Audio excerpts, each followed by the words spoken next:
आदरणीय बंधुओं, माताओं व मेरी प्यारी बहनों, राधे राधे। आप सभी का हमारे YouTube चैनल जीवन की धारा पर बहुत बहुत स्वागत है। बंधुओं, आज हम इस वीडियो में छठ व्रत कथा को सुनेंगे, जिसे सुनने सुनाने से भगवान सूर्य देव व छठ मैया की कृपा से संतान सुख की प्राप्ति होती है, संतान के जीवन पर आया कष्ट कटता है। वे भगवान सूर्य देव की कृपा से धन धान्य व सुख सौभाग्य में वृद्धि होती है।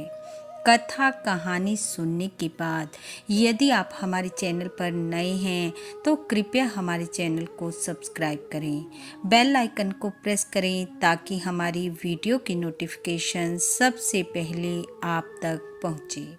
वीडियो को शेयर व लाइक भी जरूर करें। बंधुओं, छठ का पर्व कार्तिक शुक्ल पक्ष की षष्ठी यानी कि छठी तिथि को मनाया जाता है। इस दिन भगवान सूर्य देव व उनकी बहन षष्ठी देवी की पूजा करने का विधान है। इस दिन व्रत रखने वाली स्त्रियां धन धान्य, पति पुत्र तथा सुख समृद्धि से परिपूर्ण रहती हैं। यह व्रत बड़े नियम तथा निष्ठा से किया जाता है। इसमें 3 दिन के कठोर उपवास का विधान है। इस व्रत को करने वाली स्त्रियां पंचमी तिथि को एक बार नमक रहित भोजन करती हैं। षष्ठी तिथि को निर्जल रहकर व्रत करती हैं। षष्ठी को ही संध्या के समय अस्त होते हुए सूर्य की विधि पूर्वक पूजा करके अर्घ देती हैं। छठ मैया की कथा सुनती हैं। सप्तमी के दिन प्रातःकाल नदी या तालाब पर जाकर स्नान करती हैं और सूर्य उदय होते ही अर्घ देकर जल ग्रहण करके व्रत को खोलती हैं। आइए अब सुनते हैं छठ मैया की कथा, जो कि इस प्रकार है। देवी भागवत में वर्णित कथा के अनुसार नारद जी ने कहा, हे प्रभु, भगवती षष्ठी मूल प्रकृति की कला मानी गई हैं। मैं अब इनके प्राकट्य का प्रसंग तत्वपूर्वक सुनना चाहता हूँ। भगवान नारायण कहते हैं, हे मुनि, मूल प्रकृति के छठे अंश में प्रकट होने के कारण ये षष्ठी देवी कहलाती हैं। बालकों की ये अधिष्ठात्री देवी हैं। इन्हें विष्णु माया और बालदा भी कहा जाता है। मातृकाओं में देवसेना नाम से ये प्रसिद्ध हैं।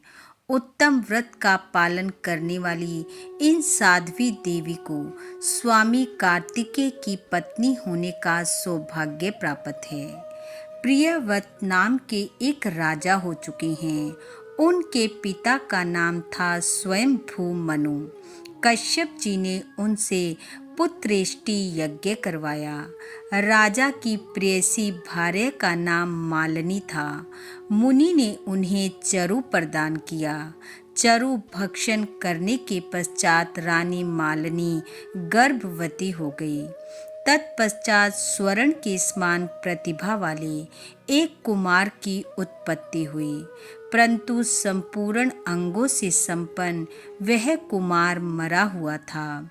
राजा प्रियव्रत उस मृत बालक को लेकर शमशान में गए। इतने में वहां एक दिव्य विमान दिखाई पड़ा।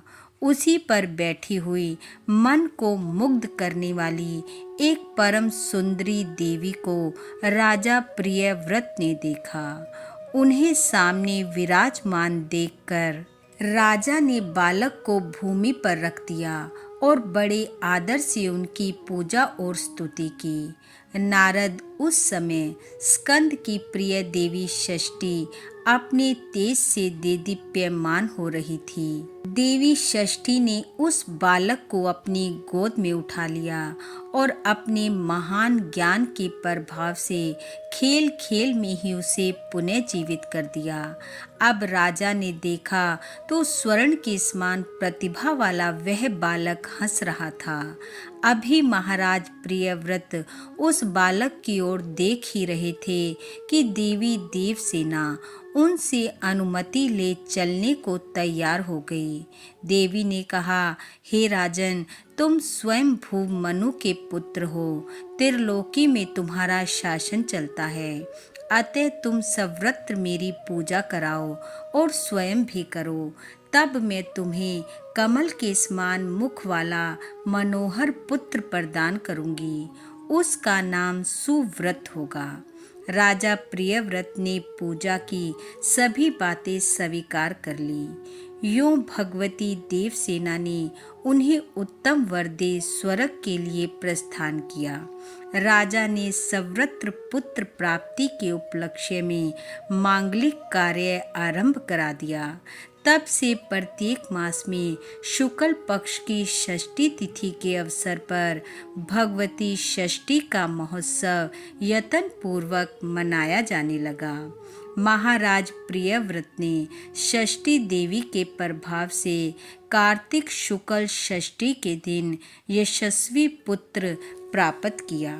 तब से प्रतिवर्ष कार्तिक शुक्ल षष्ठी को छठ का पर्व मनाया जाने लगा। जो पुरुष भगवती षष्ठी के स्तोत्र को 1 वर्ष तक श्रवण करता है, वह यदि अपुत्री है तो दीर्घजीवी सुंदर पुत्र प्राप्त कर लेता है। जो 1 वर्ष तक भक्ति पूर्वक देवी की पूजा करके इनका यह स्तोत्र सुनता है, उसके संपूर्ण पाप विलीन हो जाते हैं। महान वंद्या स्त्री भी इसके प्रसाद से संतान प्रसव करने की योग्यता प्राप्त कर लेती है। यदि बालक को रोग हो जाए तो उसके माता पिता 1 मास तक इस स्तोत्र का श्रवण करें तो देवी षष्ठी की कृपा से उस बालक की व्याधि शांत हो जाती है। बोलो षष्ठी देवी की जय, बोलो छठ मैया की जय।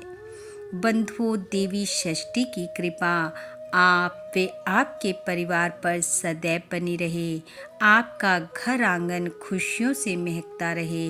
इन्हीं शुभकामनाओं के साथ आप सबका बहुत बहुत धन्यवाद। राधे राधे।